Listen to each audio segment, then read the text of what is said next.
dunida quruxda badan ee waasaca meesha kaliya aan ugu jeclahay in aan ku noolaado ama si kalsooni leh hurdo raaxo leh aan ku hurdi karo waa adiga agtaada maba jiro cid kale aan ka heli lahaa farxadda iyo daryeelka iyo naxariista aan adiga kugu haysto la kaftankaaga la sheekaysigaaga la qasilkaaga iyo xanaaqaaga intaba way iigu baxdaa waxaa tahay walaashayda qaaliga ah saaxiibtayda rumaad iyo jacaylkayga dhabtaa waad ku mahadsan tahay maadaama noloshayda dhadhan iyo xiise aad u yeeshay waan ku jeclahay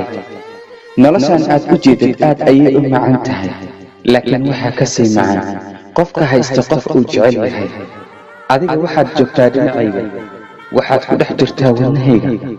meel kastuu aan tago adiga ayaa igu dhex nool waxaan kuu hibeeyey noloshayda oo dhan waxaan kuu haystaa labadani keliya inaan adduunkan joogno ama aan ku noolnahay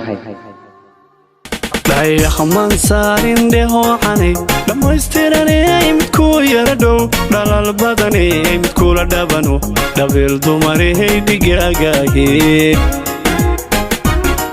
dayaxman saarin dheehoocanay dhammaystiranay midkuu yara dhow dhalal badanay midkula dhabano dhabil dumarhay dhigaagaagee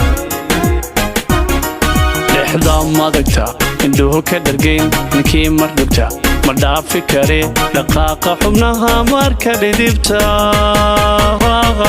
quraysh dhalada ay jacayli dhifta